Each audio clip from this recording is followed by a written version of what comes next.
Bonsoir, nous allons vous présenter donc les très petites entreprises d'Alès, petite ville des Cévennes de 45 000 habitants, ville qui était auparavant minière et industrielle, qui aujourd'hui revendique sa place de capitale des Cévennes.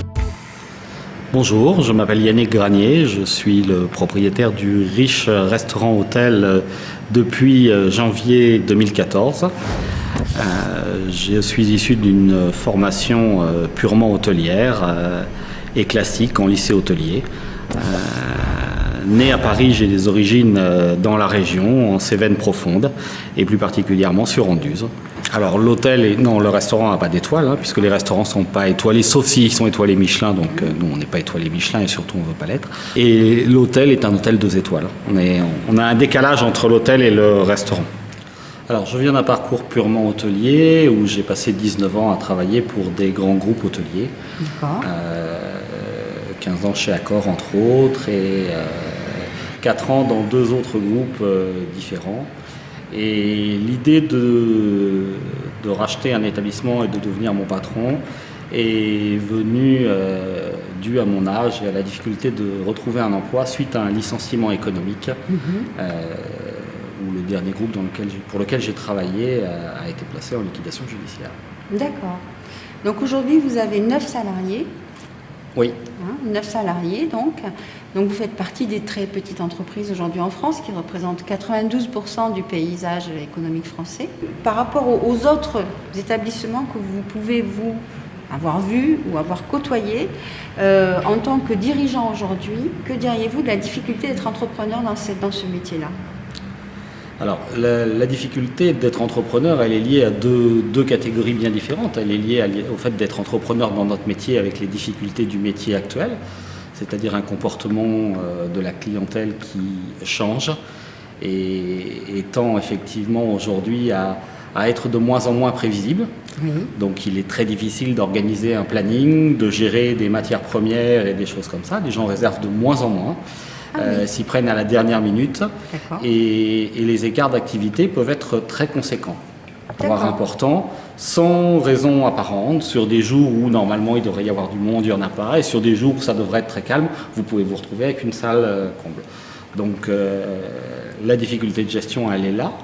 Et après, d'un autre côté, et ça je pense que c'est la difficulté de gestion de tous les dirigeants aujourd'hui, elle est liée à la complexité des systèmes législatifs français, de la mise en place, de la simplification qui est de plus en plus compliquée.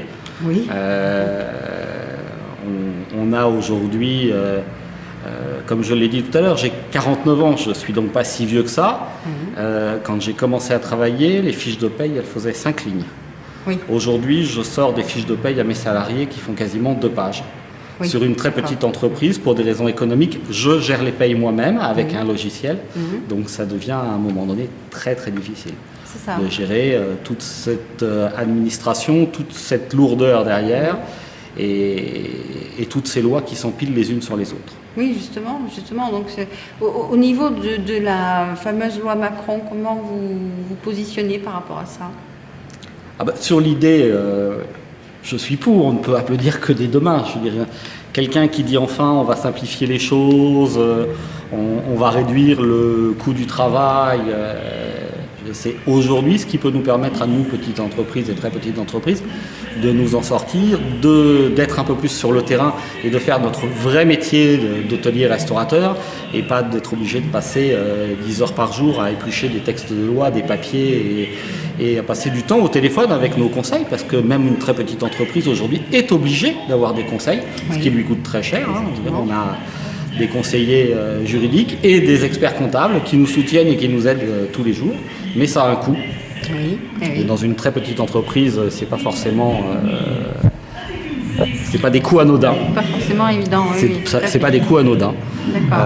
Donc aujourd'hui, j'avais envie de dire, j'attends de voir ce qu'elle va donner sur le terrain. On a mis en place des systèmes de réduction des charges sociales pour les entreprises, avec le CICE. Oui. L'idée est très bonne. L'idée de réduire le coût du travail, elle est excellente. Elle permet de réinvestir, elle permet de faire d'autres choses. En tout état de cause, aujourd'hui, c'est d'une complexité à mettre en place et à gérer au quotidien qui fait que ça nous prend du temps du temps, de l'argent, et que finalement, à la fin du compte, je ne suis pas sûr qu'à la fin de l'année, le résultat sera là. Vous avez été accompagné pour reprendre cette entreprise ou vous êtes attelé à ce chantier-là tout seul? Non, je me suis attelé à ce chantier-là tout seul. Sortant d'un grand groupe, j'étais donc salarié, donc j'étais inscrit à Pôle emploi. Oui. Et effectivement, aujourd'hui, il y a un tas d'aides, mais les aides, on se contente de vous les donner, et après à vous, dans cette jungle d'aides, de vous débrouiller, de remplir les dossiers, de voir ce à quoi vous avez le droit et ce à quoi vous n'avez pas le droit, parce qu'on vous sort une liste d'aides, mais vous n'êtes pas forcément bénéficiaire de toutes les aides, et donc à vous de vous débrouiller. Vous trouvez que c'est trop compliqué aujourd'hui encore, justement, cet apport d'aide facilite la vie des futurs entrepreneurs, mais quelque part, vous pensez qu'il y a... Non, elle ne facilite pas la vie. Elle peut nous aider financièrement à un moment donné, mais elle ne facilite pas la vie. D'accord. Elle ne facilite pas la vie parce que justement, c'est très compliqué de trouver ce à quoi on a droit, ce à quoi on n'a pas droit. On peut à un moment donné monter un projet en se disant j'ai le droit à ça, donc je vais en bénéficier, donc je monte mon projet comme ça, et se rendre compte au final que pour X ou Y raison, on n'y a pas droit. Oui. Et donc à ce moment-là, il faut remonter un dossier, il faut remonter un projet, il faut repartir sur d'autres bases, refaire des prévisionnels d'exploitation, et ça, c'est vous qui les faites tout seul. Les réseaux sociaux, à un moment donné, peuvent être un apport, un atout, il faut s'en servir, mais ça peut être aussi très dangereux pour une entreprise, puisque aujourd'hui tout le monde peut y écrire un petit peu ce qu'il veut et comme il veut, sans que ça soit réellement encadré. Et on le voit notamment sur les commentaires qu'on peut trouver sur certains établissements. Qui peuvent être effectivement très dangereux aujourd'hui, commentaires qui sont soumis quasiment à aucune législation, même si les syndicats des hôteliers indépendants et autres groupes aujourd'hui font pression sur les gouvernements pour essayer d'encadrer ces lois. Et aujourd'hui, il n'y a rien de concret qui en est sorti. L'entreprise d'un restaurant.